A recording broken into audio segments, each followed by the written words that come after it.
Okay, it's homework time. So, okay, so the first one, describe the difference between theoretical and experimental probability. So theoretical is when, like, what the outcome should be. So, for example, if you flip, a coin like 80 times, theoretically, 50% of the time you should get heads, 50% of the time you should get tails. But when you actually do it, right, and you flip 80 times, chances are, right, you might get, like, instead of 40-40, you might get, let's say, 30 times heads, 50 times tails, and so on. That's the experimental. Okay? So it's what actually happens. All right, so here you flip a coin and you draw a marble. I think we went over this yesterday. Containing 2 purple and 1 white marble. List the possibilities. Where is it? Okay, so list the possible outcomes. So basically, so you can get, so you're gonna flip a coin and you're gonna draw a marble. So you flip the coin, you can get heads, and you pick a marble, let's say it's white. Or you get heads and you pick a marble and it's purple. Or you can flip and you get tails with a white marble, tails with a purple marble. So imagine, like, you flip a coin, it lands, and then you go and you pick a marble, and then everything resets. You flip a coin, that's what it is. Okay.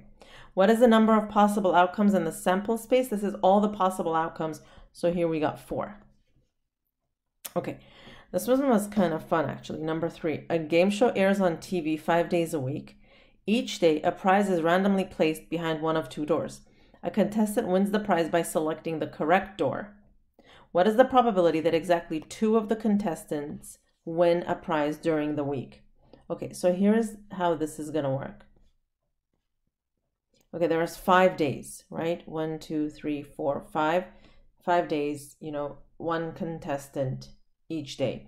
All right, so let's figure out how many total possibilities are there. Well, the first day, there are 2 possibilities.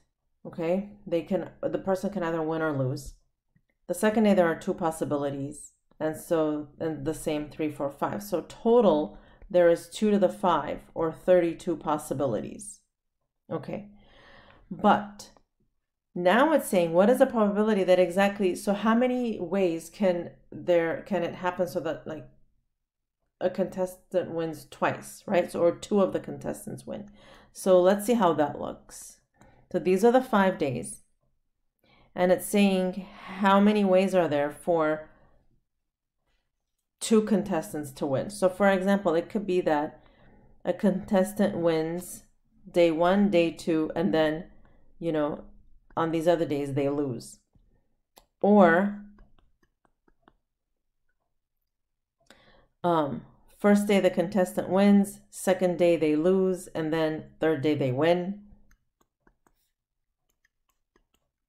All right, I'm just going to make all of these.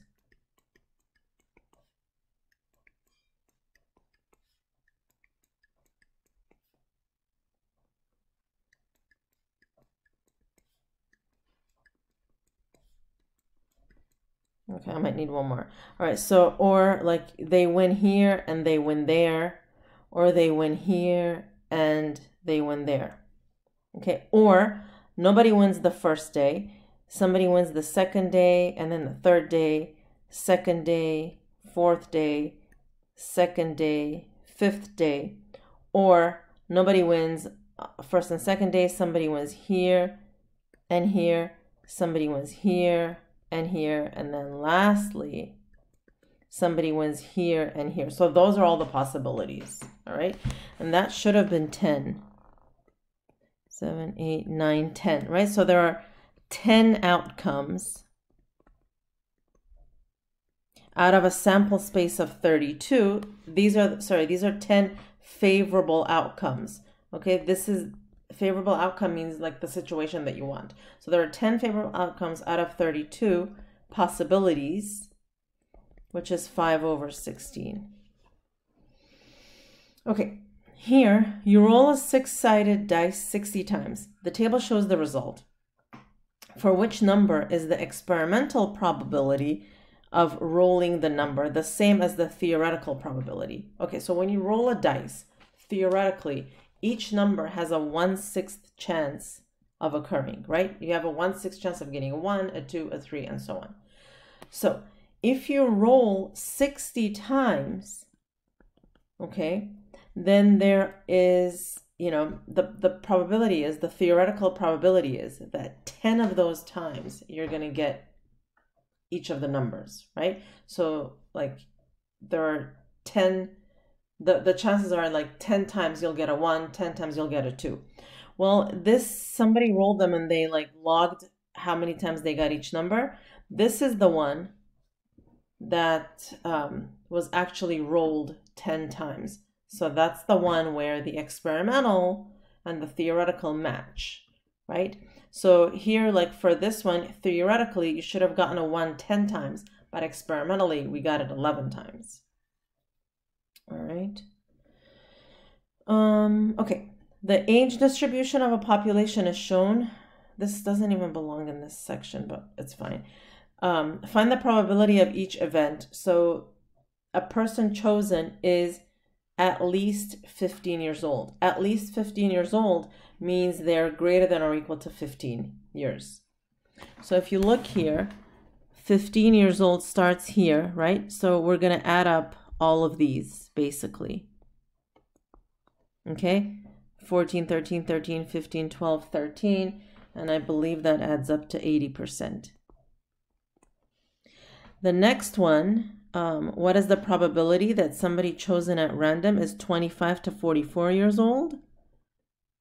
Where is that? 25 to 44. So these two, 13 plus 13, 26%.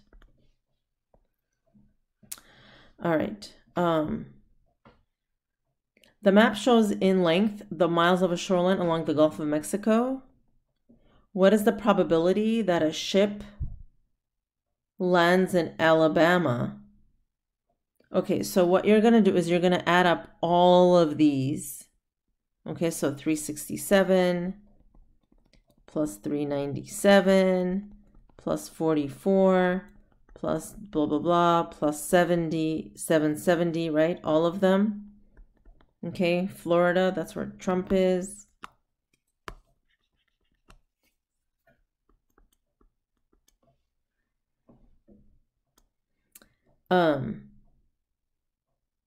And I believe that comes out to, I just did it here, 1,631. Now, Alabama has a shoreline of 53 miles, so it's 53 over the total 1,631. Okay, here. The chart shows the weather forecast. List the following events from most likely to least, from least to most likely. Okay, so what are the chances that it rains on Sunday? 80. What are the chances that it does not rain on Saturday? Oh, it does not rain on Saturday. Okay, so 30% chance that it will rain, 70% chance that it will not rain. Chances that it rains on Monday, 90. Does not rain on Friday, 95% chance. And we want to go from least to most likely. So that's B, A, C, D. Okay. So in the US, a survey of this many adults ages 18 and over found that 1,832 of them have at least one pet. The types of pets these adults have are shown in the figure. Okay. What is the probability that a pet-owning adult chosen at random has a dog? Well, this many people have a dog out of all of these other people who have pets, right? Because it says, what is the probability that a pet-owning adult has a dog? So it's 916 over 1832. So if it had said, what is the probability that one of the adults surveyed has a dog, then you would have done 916 over 2184. Okay? Alrighty. Thank you for listening. Please like and subscribe. Kidding, kidding. All right. See you later.